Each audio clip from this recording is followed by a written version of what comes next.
Bevis, Griffin, thank you very much for joining me, man. This is, first of all, an honor for me. I started this show because I wanted to not only talk to people that are currently in the Austin music scene, but individuals like yourself who created the culture that we live in and that we work in and that we play in. I appreciate you being here. It's a real pleasure to be here, and happy to accommodate your curiosity. I want to start from the beginning. So where are you from, Bevis? I was born and raised in Los Angeles, California in 1953, about the same year when rock and roll first started to catch a head of steam, right? So I have a real beautiful memory of my childhood because I was the firstborn of a large family of Griffins who originated from Natchez, Mississippi. And of course, my father was one of the citizens of what they call the Great Migration from the South post-World War II to escape Jim Crow. He was the youngest of 14. So he had numerous older brothers that had joined World War II and become, soldiers. And then the GI Bill afforded them opportunities for homestead, right? Because my dad's family were sharecroppers in Natchez, Mississippi. Where's Natchez? Well, I couldn't geographically give you a pinpoint because I've never been.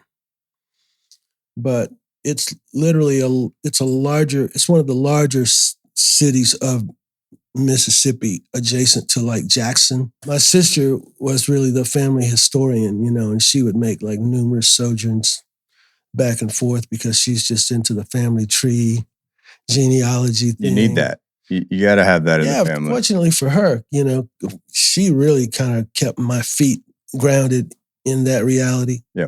And so being the firstborn in a big nuclear family like that, I was just showered with affection, showered with so much self-esteem as a result of just being the firstborn of a new generation, so to speak. I tell people all the time that really kind of fortified me for everything that I would encounter, henceforth in the world. My parents were like very joyful, energetic people. My mother had been a model. And when she met my dad, she was going to school. She was going to LA City College, and she was going to study law enforcement. I think she really wanted to aspire to be like a policewoman or something. Of course, she met my dad, and my dad was kind of on the other side of the fence, right? Because he was an entrepreneur, but he was into like gambling, into horse races. So he was just a young, hip entrepreneur, had a barber's license. And because my mom was like into fashion and beauty and all of those things, I just grew up in a household where everything was about beauty, beautiful aesthetics. How you present yourself. Mm-hmm. Really pristine household. My mom was a real, what I call meticulous homemaker, right? And you got to put things in a framework, right? This is the era when you're a little kid. There's only like 3 TV stations, and your viewpoint of the world is basically being projected through the TV screen. And at this point in time, you're not seeing Black people in homogenous settings unless they're like in a position like servitude or some sort of butler or maid or this, that, the other thing, right? Being in Los Angeles had like alternate, like local TV stations, like the equivalent of, they had an equivalent of what would be like American Bandstand in Los Angeles that was called the Al Jarvis Show. And both of my parents just loved music, as young people do. And my mother was specifically excited about entertainers in general. She used to get a lot of attention on the street because she was so beautiful.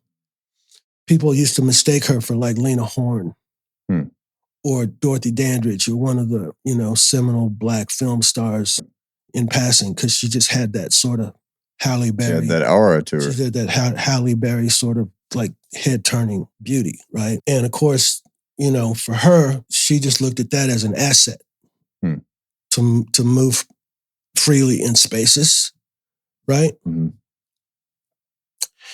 And so she was attracted to my dad because he was very well groomed, handsome, very polite. My dad was a very nice person, right? Which is kind of interesting. I like to think that I've got the edge on my dad's personality, but I've got like the temperament of my mother. Because my mother is like very meticulous, meaning like she doesn't take anything at like face value, right? It's like it is gonna be what it is. But she's always got like one eye open, right? And she taught me the value of evaluating people. Okay. Right? Like just, the concept of the wolf in sheep's clothing. Yeah. Right? Yeah. All of those sort of things were the sort of things that she would impart on me, right? But music was always in the house, always in the house. And as I got old enough to like venture around, my dad started bringing me to his barbershop. He had a barbershop down the street from a popular nightclub called 5-4 Ballroom. 5-4 Ballroom was kind of like a prototype of what Antone's today is kind of like based upon. Mm-hmm. Now, what years? Because during that time, Los Angeles was still a heavy black music center. The way that people think about Detroit, or the way people think about Memphis, or even the way they think about Chicago, Los Angeles always had a really strong indigenous music scene. Because that was really one of the springboards of what they call like West Coast jazz. And without getting into the mire of musicology, you have to understand that if you understand that in the mid 40s, like swing music, big band swing music, like Benny Goodman, where you had big orchestras. Right. And then subsequent, you had like black swing bands like Duke Ellington and Count Basie, which were like preeminent. Yeah. Because the musicianship was like on another level, right? And that was really integral to the whole evolution of civil rights, in my opinion, right? Because it was like the first environment where you saw black and white people in a cooperative setting. Swing music was like the fundamental pop music of the United States from coast to coast. And these large orchestras used to tour the way that smaller combos tour now. But coming through, it was like a big event, like Ringling Brothers Circus, right? So if Benny Goodman, or Tommy Dorsey's big orchestra or whatever would come into a city, it was like the thing. Because otherwise, you either listen to it on the radio if you're in a rural area, or if you were in a metropolitan area and you had a TV, you might see one of these type of presentations on a TV show. But the primary social entertainment was big band swing music because people would actually congregate and dance. They weren't just watching these bands in a passive setting. Right. Right. It was ballrooms. Yeah. Right. So you think about like a big place, like the Moody Theater, if everybody there was dancing. So the 5-4 Ballroom was like one of those places. And Los Angeles had a very well cultivated black entrepreneurial music system, like black-owned record labels and black-owned nightclubs. Had an ecosystem of itself. Yeah, sophisticated that way, right? And it coincided with what was going on in Hollywood. And so a lot of the Hollywood entertainers would make their way to South Central Los Angeles for their entertainment. The same way that in New York, a lot of the Broadway thespian entertainers would make their way up to Harlem after hours to the quote-unquote speakeasies, right? During Prohibition. Right. That's where the whole thing about like modern jazz, or what we call bebop, that's where the whole thing really started to culminate. Because what you had was these orchestral situations where you've got a big band of whatever, 25, maybe 30 musicians. The lion's share may be white with a few black musicians of what I call elevated talent, intermingled. Because the thing about that era was you had to be a trained musician. You had to be able to sight read music. Mm. You weren't just playing it off the dome. They were arrangements. Yeah. No tabs, no guitar tabs. Yeah, no, you had to be able to, be like on point. Yeah. Right? Like a session player, right? Yeah. Like this is business. And then after the formal presentations, the musicians would fragment, and you had a lot of musicians, white musicians would go up to the black neighborhoods, and that's where they call it woodshedding. They would hang out after hours with the black musicians. So they knew the black musicians just had an edge. Yeah. It's just what it was. It's just a cultural thing. You know what I'm saying? Right. Not to make it any sort of like a racial polemic, right? But it's just that the interpretations of black musicians were just a lot more expressive and in many ways more innovative. I don't want to go too far afield and just derail with too much minutia. But what I'm trying to bring to light is the fact that by the time that my dad got his barbershop business going, he had already kind of cultivated relationships with musicians that were booked into this nightclub, and they were just like a revolving door. Mm. And all these people, I mean, it kind of dawned on me after the fact. I mean, I knew that they were friends of my dad. Mm-hmm. I only knew that they were musicians because they took me down to the club occasionally to watch them rehearse. It's just entertainment, Right. like a little reward for me running down the street, getting them a half pint of gin or whatever. Right. You know what I'm saying? Yeah. Like a little gopher. It didn't mean anything to you. The time that I'm spending with my dad, I'm basically just like, indentured servant. My real job was playing the jukebox because I could read. Mm-hmm. I had an aunt that was a student teacher, so she taught me to read well enough to read jukebox titles, right? Wow. I could read at a first grade level before the first grade. And what years was this? 58, 59. By that time, I'm hanging out with my dad until my mother got off of work. But by then, my pattern was kind of already set, because I'm spending pretty much 6 days a week. I'm with my dad, picking up all sorts of, adult behavior by osmosis. Yeah, you're soaking everything in. And what happens in the shop stays in the shop, right? It's like, right. Yeah. Don't tell your mom about this, that, or the other thing. You know what I mean? But I'm listening to all this wild music, and of course I'm listening to everything like from blues by B.B. King and Bobby Bland and, Muddy Waters and Jimmy Reed. And of course, these great classic vocalists like Billy Eckstine and Nat King Cole. And then, some of these musicians that I'm listening to on the jukebox would actually be in the barbershop occasionally, like Bobby Bland was a friend of my dad's.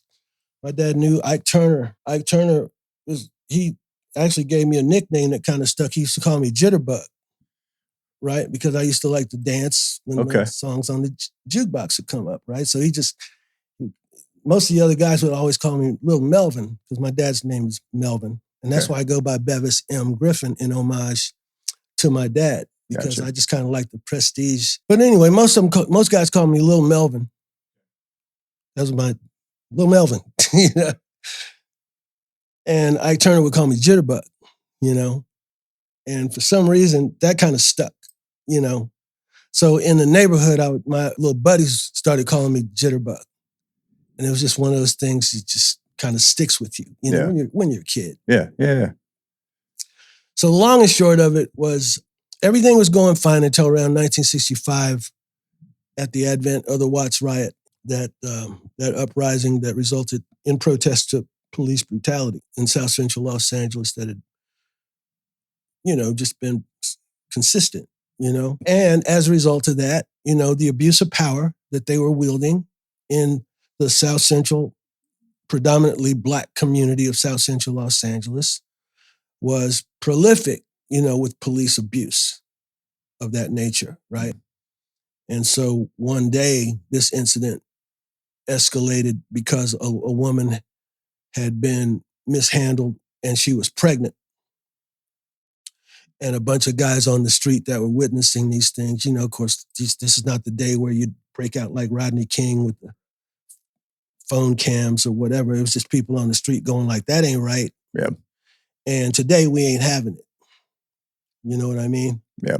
So they kind of like revolted in a short period of time, had turned over a police car, police called for reinforcements, rocks and bottles started, flying freely, you know what I'm saying? And the police got barricaded into a storefront, you know what I'm saying? Yeah. It became like a distress thing. Yeah. And one thing led to another, and the next thing you know, people are throwing like Molotov cocktails in broad daylight. And this is in your neighborhood? Well, not in my neighborhood. It was about, let's say, 5 miles from my residential neighborhood. But, I mean, that's still home, right? Yeah, but the day I found out about it, I was literally walking home from school. Okay. With a small group of friends, and we were looking down the horizon of a long street called Central Avenue. Kind of think about Congress Avenue, Congress. Let's say you're looking north towards the Capitol building, right? Right. And we just saw this billowing smoke. And being neighborhood kids, we were like, well, wonder what's on fire. Let's run down. Yeah, let's go run and check it out. But after we had walked about 7 or 8 blocks, we weren't really any closer to it. So that kind of tells you the scale of whatever the smoke was, but it wasn't close enough to us to where we could just continue our investigation. Gotcha. Because now we're in jeopardy of being late coming home from school. Yeah. Getting punished for that. Yeah, you don't need any of that. So by the time we did get home, instead of being able to like jump on our cartoons or whatever we would normally do, right?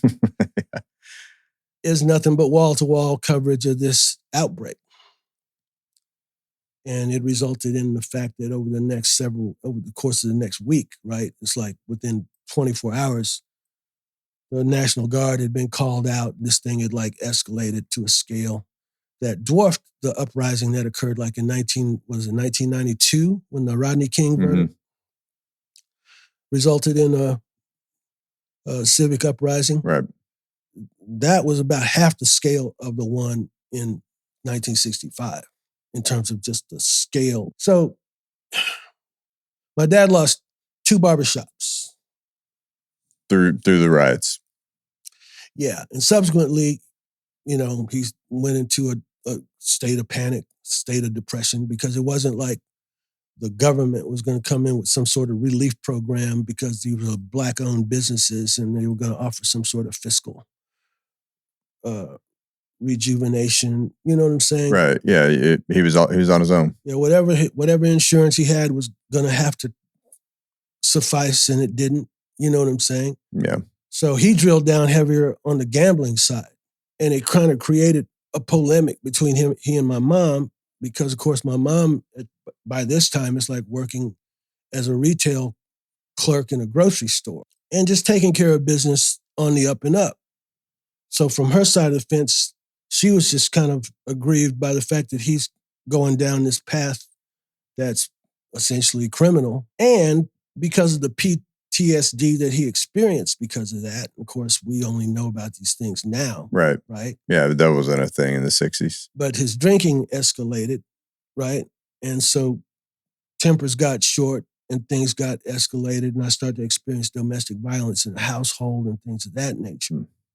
And I'm the oldest of 4. At that time, I had 2 younger sisters. One of them is 3 years younger. The other one would have been 6 years younger. But things just got sideways, right? And my mother had gotten to a point to where she just wasn't going to go down that road. Yep. You know what I'm saying? So she filed for divorce in 1966. She came back to Texas because she's originally from Wichita Falls. Okay, so she's from Wichita Falls. All right. Yeah, her nuclear family had migrated there from like Prairie View. So my mother, to salvage for the welfare of the children, my mother made the decision to come back to Texas to just kind of reset. Yeah. Now by 1966, I'm just moving into adolescence. And I had really just gotten comfortable like in the neighborhood as a young tween, you know what I mean? And I was reluctant to come to Texas. I was going to stay with my dad, but subsequently he contracted tuberculosis, which is a communicable disease that had to be quarantined for treatment in those days, right? Right. So by default, rather than living with an aunt or an uncle, which would have been an extended option, my mother kind of encouraged me to come to Texas because she needed a man around the house. That was the party line. Yeah. But she also dropped a little carrot that if I would come to Texas, she knew I wanted a drum set. She said she'd help me get a drum set. All right. Texas. So that was kind of like dangling. Yeah. And it tipped the scale. Yeah. You know what I mean? Had you been in, I know obviously you were listening to music, but had you played any music up until that point in your life? Fortunately, yeah. I'd been involved with music pretty much since I was ever involved with school, meaning going as far back as church. Okay. Right? Because my mother was a really, religious church-going woman. I was, baptized before I can remember. Sure. You know what I'm saying? And I grew up going to church every Sunday with my mom and dad. And usually my dad would go. Okay. It wasn't until later days that he started to like deviate or whatever. But my point was, the playlist in my house was pretty much like, everything goes until Sunday, and it's all spiritual music on Sunday. Okay. Like Mahalia Jackson, Sister Rosetta Tharpe, Mighty Clouds of Joy, and just go on down the list ad infinitum, you know what I'm saying? Because my mother just kept the house in spiritual mode on Sunday. Right? Saturday night, it would have been whatever, Fats Domino, Chuck Berry, Jerry Lee Lewis, Elvis Presley, you know what I'm saying? Sky's the limit. But my mother really liked more sophisticated types of music, like Dinah Washington, loved Nat King Cole again, just smooth, elegant, romantic music, you know what I'm saying? That was her thing. My dad liked the harder stuff, like the real blues. Yeah. Muddy Waters, So you got a wide breadth of exposure. Yeah, but it was just like I said, by osmosis as a kid. Meanwhile, I'm just clocking like the church of what's happening now, right?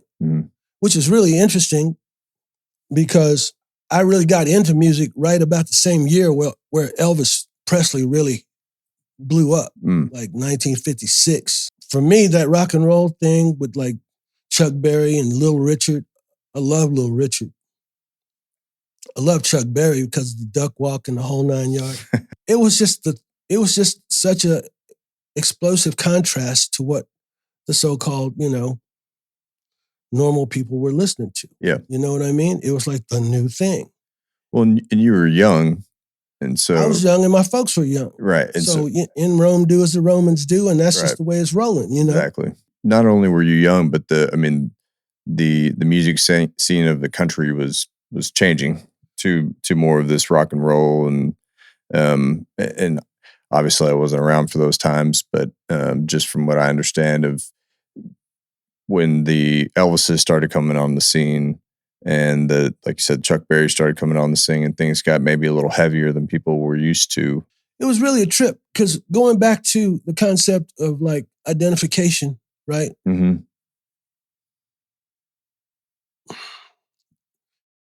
Context at this time, like Black people were still being suppressed, right? Like the civil rights movement wasn't a thing yet. Gotcha. So in the South was still specifically segregated. Yeah. And the larger urban areas across the country, be it New York City or Chicago or Detroit or, St. Louis, depending on the size of the Black population, right? That really kind of like indicated like how much freedom Black people could experience and express. But I love to be quick to remind people that before the riot of 1965, even South Central Los Angeles was racially diversified. I had Caucasian babysitter that was from Czechoslovakia. Wow. Yeah. Wow. And one of my, asking about my musical training, right? Like, of course, I'm singing in church and everything from as long as I could remember when I was wearing short pants. But then as we got into the public school system used to advocate talent or not. They weren't asking you if you were talented. They wanted you to have exposure. So they were putting you in spaces where you could try to play an instrument. Of course, it might sound like nails on a blackboard. That wasn't the point. Right. Did you want to try to get better? Right. Was the question. Yeah. And almost every other kid wanted to play drums. So I was always like last to the table to get to the drums. I wound up playing clarinet. Right? Not the cool factor of the drums. It wasn't a cool factor at all. Yeah. But it was something. You know what I mean? Yeah. And so once I got through the rudimentary introduction to clarinet, my teachers saw that I had a tone, you know. I had an embouchure, I had a tone. That I had musicality. There was something that indicated that I could be a musician. So they got me a tutor. Okay. Named Miss Debnikoff, a little Russian lady that took me into the classical training on woodwinds. And I learned to play clarinet. And then as I got proficient on that, she taught me to play oboe. Mm-hmm. And as I started to become proficient on that, she introduced me to the bassoon, right? So because I could play 3 woodwind instruments, that got me eligible to participate in the LA Junior Symphony Orchestra. Wow. Yeah. Awesome. So I was playing classical music basically from the age of 8 up until I left to come to Texas, right? Now, the Beatles came out in 1964, mm-hmm. which is the thing that lit the fuse for me to want to play drums again. But I really wanted to play drums even before the Beatles because I used to watch Lucille Ball. I used to watch the Lucy Show with Lucy and Desi Arnaz, and Desi Arnaz had a little Ricky. Little Ricky played the drums. Mm-hmm. Yeah. Which is why I wanted to play the drums. All right. That was your inspiration. That looked cool. Yeah. You know what I mean? That's a cool story. So fast forward, when the Beatles came out, everybody wanted to do something in music because girls are screaming at the Beatles. Yeah. Yeah. Girls are chasing the Beatles down the street. Yeah. You know what I'm saying? Yeah. It's about the Beatles, bro. There's, later for Outer Space, later for Superman, Bugs Bunny, all that other stuff is kicked to the curb. The Beatles is the only thing that really matters, right? Right. Now, I say that jokingly, right? Because meanwhile, in the Black community, we already had kind of like our icons, right? Mm-hmm. Ray Charles was like the man. Hierarchy would have been like Ray Charles until James Brown showed up. Brown showed up. That was like our Elvis. Like Black America, that was like the paradigm shift. Yeah. You feel me? Oh, yeah. Because he was like the next level of entertainer that we've never seen before in the world. Not just a good musician, but a phenomenal entertainer. In the world. Like we had never seen anything like it before in the world, right? Yeah. God. I was watching a Led Zeppelin documentary last night, and they were talking about, I think it was Little Richard and what he did for them in terms of inspiration. And I was telling my wife, I couldn't imagine being, just guys in England, just hanging out and then seeing somebody like Little Richard on the screen, something that you've never seen in your life, a guy standing up on a piano and just getting after it, unlike any other entertainer has, right? And so that, Well, there is a parallel, and I'm glad that you opened that door, because the parallel is the fact that post World War II, all of the musicians of that generation, like what I call the generation apart from me, like I'm 10 years younger than Mick Jagger. Those kids grew up in a war-torn London. Mm-hmm. Right. And you could see that in that Zeppelin documentary. Yeah. Right? Right. But the Stones and the Who, all of those people tell you the same story. Like there was nothing for a young person to do in London, because London was basically on the aftermath of being annihilated. Sure. Right. Right? After the war. But it was the music that was introduced by the GIs, right, on the campaign. That's how they got hold of like the so-called rock and roll music. Yeah. Because the soldiers, right? And then, of course, the BBC, they had pirate radio back in those days, which was kind of like an offshoot where they had radio stations on ships that were outside of the dominion of like the British Broadcasting Company. Right.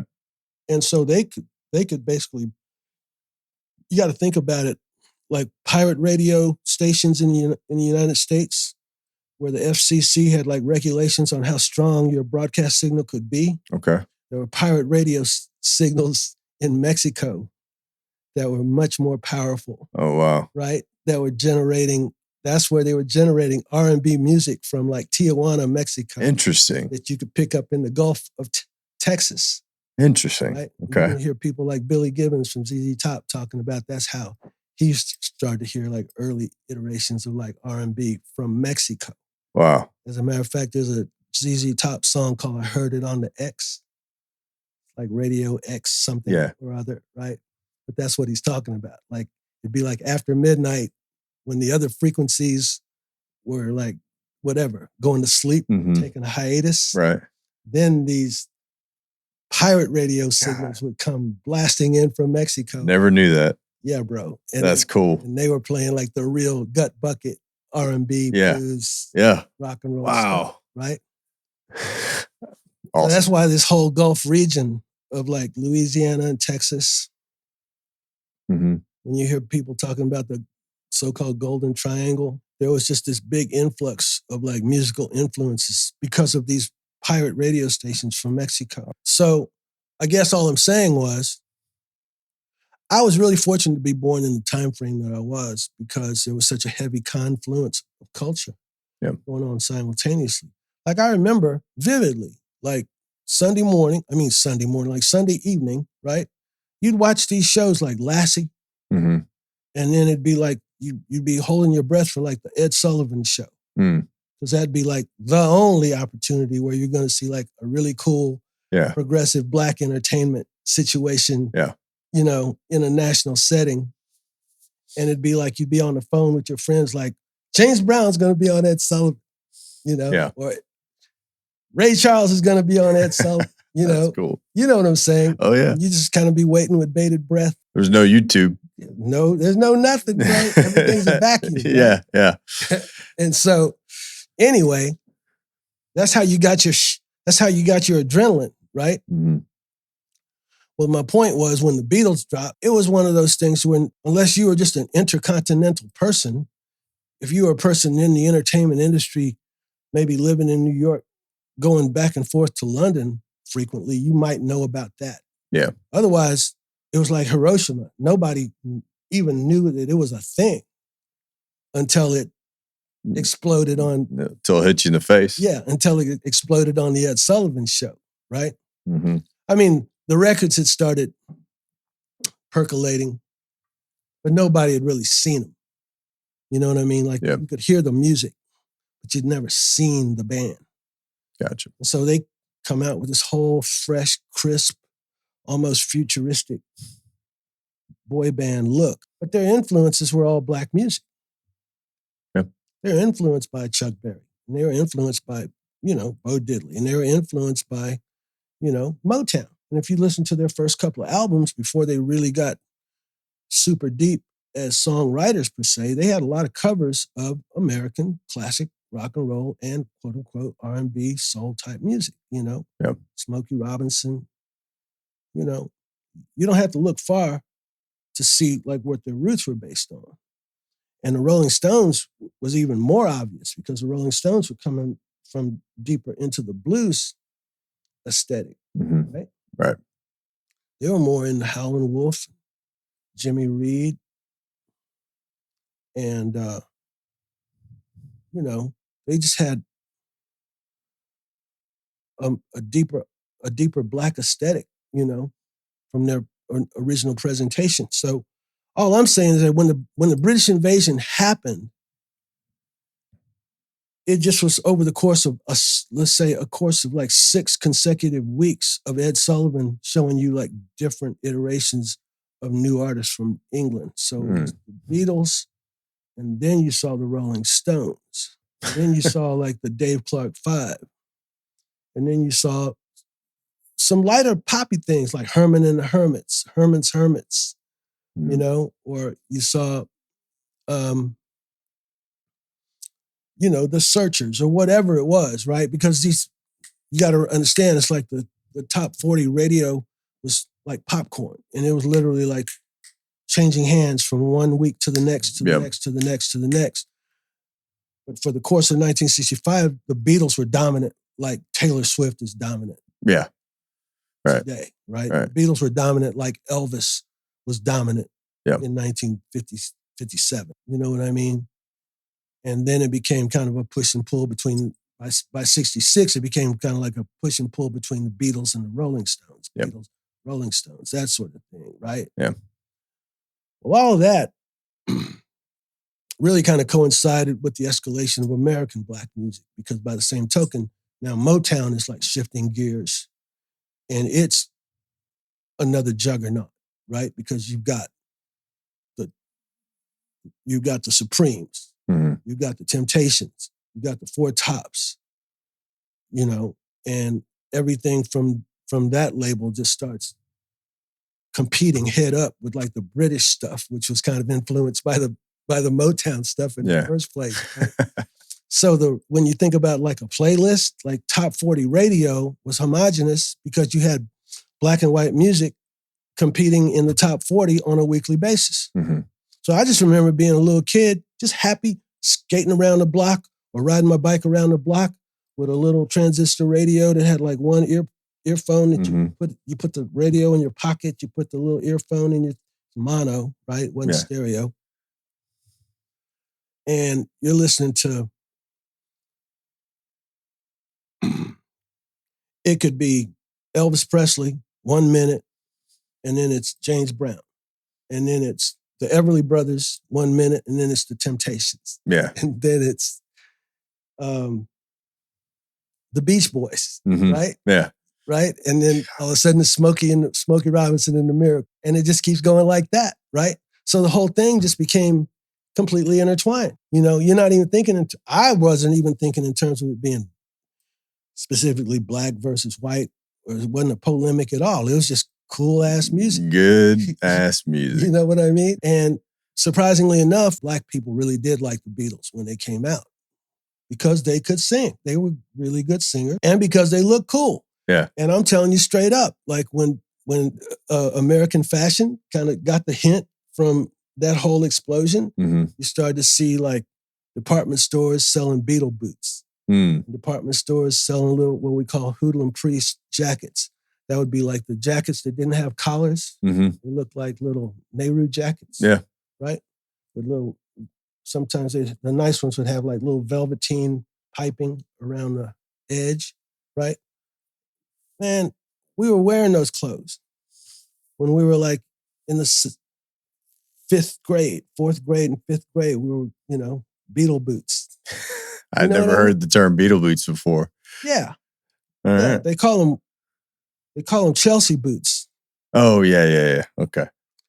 But then nobody had really ever seen them. Yeah. Because it was a British style of boot from Chelsea. From Chelsea. London, Yep. Right? Yeah. So anyway, that's what black kids always like to dress sharp. That's the whole Motown thing, was like about dressing sharp. Yeah. That's where the Beatles got the idea to like do that shit. They wanted to be like Temptations. They wanted to be sharp. That's why they were wearing like uniforms. It became circular at that point then. You know what I mean? Yeah. Because it was the thing. Yeah. Because James Brown was like the paradigm of that, right? Like he was the sharpest dressing entertainer in the world.